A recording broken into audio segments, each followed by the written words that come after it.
Bienvenue sur les news de Samir. Aujourd'hui, on va faire une vidéo sur ce qui se passe en Italie. Et parce qu'en fait, ça a été, il y en a certains qui ont mal compris, hein, ils n'ont pas compris les détails de l'affaire Maranza en Italie concernant la communauté italo-marocaine. Parce que c'est eux hein, qui font des dégâts au Maroc, etc. Alors, c'est eux. C'est eux qui sont mis en avant par le système. Donc on va parler un petit peu de tout ça parce qu'il y en a qui sont perdus, ils ont encore un niveau de lecture primaire. Hein. En fait, je vous explique, chaque pays a son bouc émissaire, mais pas forcément bouc émissaire. C'est des gens qu'on a placés là pour le moment venu appeler à la ère civile.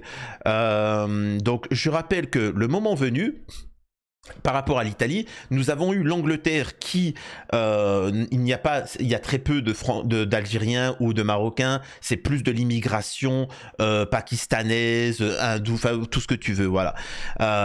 C'est du Commonwealth. Mais ce que je veux dire, c'est que c'est cette immigration-là. Et pourtant, quand le moment où l'Angleterre a dit il faut reconnaître l'État de Palestine et ainsi de suite, etc., il faudrait peut-être qu'on arrête d'envoyer des armes à Israël. Immédiatement, dans la demi-heure, nous avons eu une mini-ère civile entre les populations issues de l'immigration et tout ce que tu veux. Donc voilà, en France, c'est la même chose. Donc on pousse à... Et en Italie, c'est la même chose. L'Italie, en ce moment, a expliqué que l'État profond, elle s'en balèque, qu'elle s'associait avec... entre guillemets, avec Trump et avec Poutine, qu'elle était pour la paix et qu'elle n'est pas pour soutenir le projet de Soros, c'est-à-dire une immigration de masse, la destruction de l'Afrique, le mouvement woke et ainsi de suite. Donc forcément, elle dérange certaines instances. Immédiatement après avoir fait ça, disons qu'ils ont essayé de déstabiliser l'Italie en finançant des oppositions contrôlées qui appellent à la ère civile. Hein, c'est ça qu'il faut comprendre. Donc voilà. Donc en Italie, en France, on te dit l'Algérie, les Algériens, les Algériens. En Italie, c'est les Italo-Marocains, les Italo-Marocains, etc. Et je vous l'ai toujours dit, la ère civile ne veut pas dire qu'il n'y a pas des problématiques avec telle ou telle communauté, que dans le pays tout va bien. Je suis pas en train de dire ça. Je suis en train de dire qu'il faut regardez qui finance, qui essaye de déstabiliser le pays de l'intérieur. Je peux vous assurer qu'il y en a beaucoup. Vous leur donnez 100 000 balles, 200 000 balles ou 1 million pour faire des vidéos et appeler à la ère civile. Vous inquiétez pas qu'ils vont le faire. Donc on va regarder tout ça ensemble. Hein, vous verrez, il y a plein de choses. Mais avant ça, je vous demande de vous abonner, laisser un commentaire pour réagir à cette actualité-là. Et voilà, donc j'invite hein, les personnes qui sont italiennes aussi à témoigner un petit peu de ce qu'il se passe. N'hésitez pas à faire un don, ne serait-ce que si vous êtes 1000 à donner 1 euro, ça me fait 1000 balles. Donc les gars, soyez généreux, faites l'action. En message épinglé, vous avez le lien Tipeee pour faire un don. Alors, pour ceux qui connaissent pas, c'est lui. Hein. Donc voilà, nous avons cet individu, alors il se surnomme Don Ali, l'influenceur et combattant turinois Don Ali appelle au grand rassemblement national de la Maranza à Rome et lance un défi à la jeunesse du Sud. Montez au nord parce que nous volerons vos téléphones, nous allons conquérir toute l'Italie jusqu'à la Sicile, ce serait, voilà, bon voilà. La question que pose c'est, mais la police tabasse-t-elle ces gens? Donc c'est normal que les Italiens de souche se disent mais attends mais pourquoi là la police les vilipende pas? C'est comme quand on a se pose des questions, c'est bizarre, il y a des manifestations où les mecs appellent à la ère civile, on les embête pas et toi tu viens et tu manifestes comme en France. Tu manifestes pour avoir un peu plus d'acquis sociaux, comme les gilets jaunes, bizarrement. Là, ça tire à, ça tire à balles réelles, quoi. Don Ali lance l'invasion de Maranza et menace. Venez au nord, nous volerons vos téléphones portables, etc.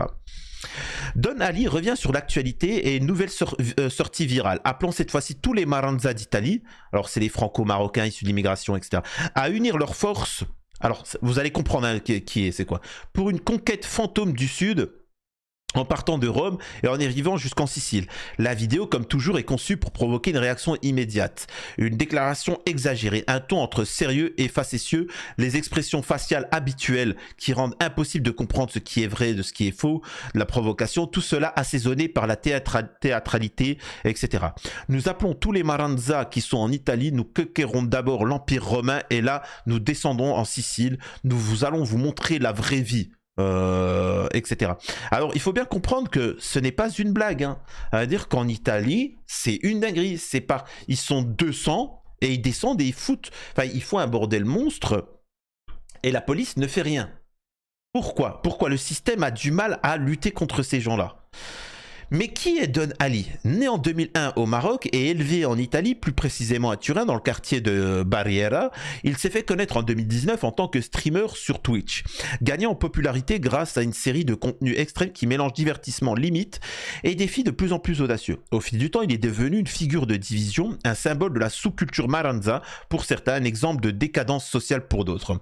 Ces vidéos souvent exagérées ont attiré l'attention des youtubeurs, des créateurs de contenu, dont beaucoup n'ont pas saisi l'occasion de le critiquer. Parmi eux, bon, c'est des noms d'influenceurs. Voilà. Ce n'est pas un hasard si Don Ali s'est retrouvé à plusieurs reprises au centre de procédure judiciaire. Son CV d'épisodes controversés est long. En 2020, il a été dénoncé pour avoir jeté un extincteur sur les voies d'un train en marche lors d'une diffusion en direct sur Twitch. Tandis qu'en 2021, il s'est fait passer pour un policier municipal. Voilà. Il entre dans un bus sans masque et affronte verbalement un passager, bla bla bla bla bla. Alors, donc en fait, c'est vraiment quelqu'un de nauséabond. C'est quelqu'un qui joue les malins. Donc voilà, il essaye d'impliquer la communauté italo-marocaine dans ce délire-là. Sauf que non. Ceux-ci, encore une fois, il faut les arrêter, les travailler au corps, et vous verrez que le problème, ce n'est pas la communauté italo-marocaine, et au contraire, elle est salie pour amener parce que c'est ce qui se passe, hein. Alors comprenez-le, je peux pas vous montrer les vidéos, mais t'as des Italiens de souche qui chopent des Italo-Marocains et ils les déglinguent, hein. Ils viennent à 10, ils les attachent, ils les déglinguent, et vice-versa. En fait, cet individu fait en sorte de créer la division. Ils sont payés. Vous savez, c'est comme en Angleterre, celui qui avait appelé à la air civile. On s'est rendu compte qu'il avait été financé par un Israël. Là, moi, j'aimerais qu'on arrête ce Don Ali et qu'on regarde qui le finance. Qui finance? Parce que derrière, il y a des jeunes, on ne sait pas qui ont chopé des Italiennes et des Italiens de souche et les ont vilipendés. Derrière, il y a eu des vidéos, il y a plusieurs vidéos d'Italiens de souche qui se sont réunis, qui ont chopé des Italo-Marocains et qui les ont vilipendés. Et ça crée le désordre. Donc, encore une fois, je le rappelle, tout ceci est étrange dans le moment où c'est fait. Qui sont les Maranza? Le terme a évolué au fil du temps, mais aujourd'hui, il désigne des jeunes qui font partie de groupes de rue bruyants, caractérisés par un comportement vulgaire, souvent enclin à créer des situations tendues. On les reconnaît à leur façon de s'habiller, tape à l'œil. Hein. Alors nous, en France, c'est plutôt les racailles, voilà, les wesh wesh, les c'est comme ça qu'on appelle, avec des vêtements de marque, souvent contrefaits, et leur langage cru et provocateur. Le terme est utilisé dans un sens péjoratif, mais pour certains, il est presque devenu une marque de fabrique. Don Ali représente parfaitement l'évolution du créateur du contenu extrême, etc. Encore une fois, c'est important de comprendre le contour. Hop. En Italie, le gouvernement condamné à indemniser des migrants. Giorgia Meloni proteste. L'affaire concerne des Érythréens retenus sur le navire Diciotti en 2018, alors que le chef du gouvernement est à l'époque Giuseppe Conte, etc. Peu importe, on s'en fiche. L'important, c'est de comprendre que nous avons des migrants illégaux qui viennent en Italie, mais comme on leur a pas donné de sneakers, parce qu'en fait, à ce moment-là, l'Italie n'avait qu'à leur donner des sneakers, mais en fait, ils avaient que des Mars. Donc en fait, ils ont donné des Mars, c'est pas des sneakers. Donc forcément, ils ont déposé une plainte. Attendez, comment ça se fait? On arrive illégalement en Italie et vous nous donnez des sneakers. Moi, je préfère des Mars. Eh ben, ils ont attaqué en justice l'Italie et ils ont gagné. C'est quand même phénoménal, tu vois. C'est quand même fou. Voilà contre quoi lutte Giorgia Meloni. L'Europe face au choc Trump. L'idée dominante en Italie, c'est qu'on ne veut pas mourir pour Kiev. La très conservatrice chef du gouvernement italien occupe une place singulière. Je le répète, tout est lié.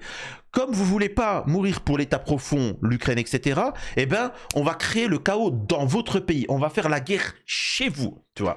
Et donc, on fait la guerre civile. Et donc, c'est pour ça que, même là, je m'adresse aux Italo-Marocains, à la communauté marocaine étrangère, quand vous entendez ça. Certes, vous avez des Italiens de souche qui tombent sur les Italo-Marocains, mais il ne faut pas tomber dans le panneau. Les deux parties sont manipulées par une instance étrangère. Bref. La très conservatrice chef du gouvernement italien occupe une place singulière en Europe, sans ambiguïté sur son soutien à Kiev. Giorgia Meloni cultive sa proximité idéologique avec les nouveaux maîtres de Washington et sait son peuple être réceptif au discours militaire. Donc voilà, ça c'est la petite Giorgia Meloni. Dans la ère que se livrent Trump et l'Union européenne, Giorgia Meloni avance en marchant sur la ligne de front. Un exercice d'équilibriste forcément précaire. Seule dirigeante européenne invitée à la cérémonie d'investiture du président américain. Alors il faut bien comprendre que pourquoi. C'est parce qu'elle a un positionnement qui est correct et économiquement, l'Italie c'est le seul pays qui rembourse sa dette, où ça va très bien économiquement. Parce qu'elle a décidé de faire du business avec le Maroc, la Tunisie et l'Algérie et les pays africains sans manquer de respect. Voilà, c'est quand même exceptionnel. Voilà, c'est pour ça qu'on essaye de l'éliminer. Puis elle s'est montrée plutôt tiède face aux initiatives de Londres et de Paris, et même devant le plan de réarmement de l'Europe, etc., dont elle n'apprécie pas la tonalité martiale. Encore une fois, je le répète, c'est pour ça qu'elle pose problème. Hop. Algérie-Italie, une lune de miel vue de France. La visite entamée en Algérie lundi 3 mars par le ministre italien des Affaires étrangères Antonio Tajani a eu l'occasion de réitérer l'entente parfaite entre les deux pays portée par un soubassement politique et historique favorable à un partenariat économique. Le premier renseignement tiré dans le contexte de la forte brouille franco-algérienne est que la France devra défaire seule, du moins sans l'Italie, les chevaux de sa crise avec l'Algérie. Grand fournisseur de gaz à l'Italie et à l'Espagne et bientôt d'hydrogène vert à l'Allemagne, l'Algérie se pose de plus en plus en partenaire énergétique et stratégique crucial et incontournable pour l'Europe, insinuant que le renforcement de la coopération algéro-italienne se fait au détriment de la France. Certains médias français soulignent que cette entente survient au moment où la relation entre Paris et Alger se dégrade. Alors que Paris et Alger s'enfoncent dans une crise diplomatique dont on ne voit pas le bout, l'Italie et l'Algérie n'ont de cesse d'afficher leur parfaite concorde. D'ailleurs, évoquant le contexte global de recul de la France sur le continent africain, le journal français met l'accent sur la vision d'une femme, blablabla, blablabla. Je rappelle qu'encore une fois, l'Algérie dénonce l'état d'âme Israël et tout ce que tu veux, et ça pose problème. On a Donald Trump qui lutte contre l'état profond, on a Poutine pareil, donc forcément, de voir qu'en Europe, Giorgia Meloni s'approche de tout ça, ça dérange en haut point. Et donc, c'est un avertissement ce qui est en train de se passer en Italie avec les Maranza, et que les gens ne doivent pas tomber dans le panneau. C'est la même chose en France, parce qu'on a surtout une forte immigration franco-algérienne, donc les franco-algériens, ils ne doivent pas tomber dans le panneau du système politique, droite comme gauche, qui les appelle à se victimiser, qui les appelle à réagir, qui les appelle à la ère civile, qui appelle à répondre, comme le français de souche ou le droitard ne doit pas tomber dans le panneau de souhaiter la ère civile. Ce sont des instances étrangères qui vous poussent à ça. Ça ne veut pas dire qu'il ne faut pas régler des problématiques. Justement, c'est de poser des questions. Tiens, c'est bizarre. Pourquoi les gilets jaunes, vous les mettez en tôle, vous les condamnez, vous êtes sévère, et quand il y a certains points, vous les mettez en avant?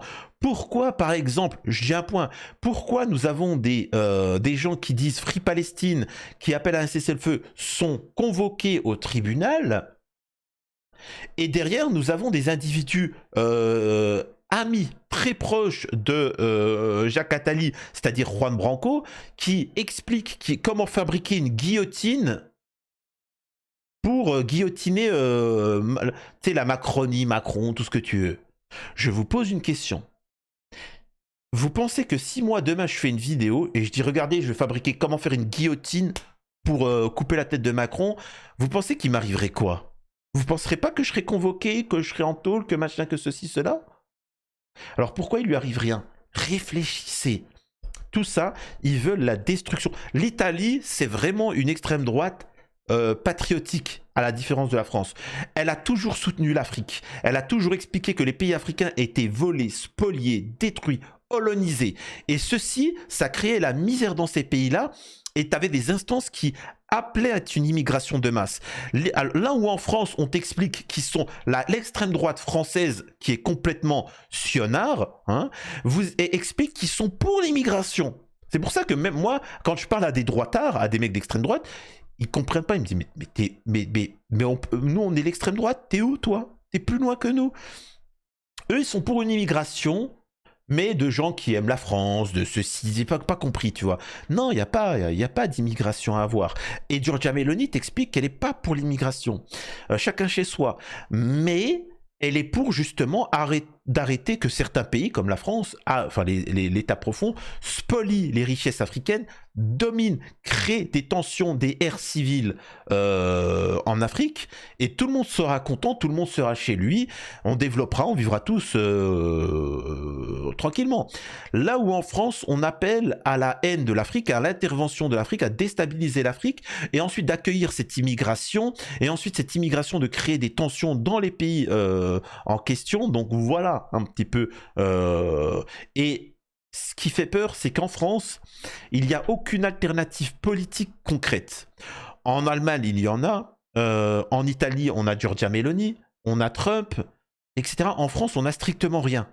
On a soit les mecs de la LFI, qui n'y a pas plus assiste que eux, ou soit on a l'extrême droite qui sont aussi assistes. En fait, les tout s'appellent en soi à une sorte de tension, de guerre civile. C'est pour ça que la figure qui est sortie de Dominique de Villepin est différente, parce qu'il appelle un petit peu de stabilité, tu vois. Donc, et pour ceux qui sont issus de l'immigration en France algérienne et tunisienne, je rappelle que la LFI appelle à déstabiliser l'Algérie et la Tunisie.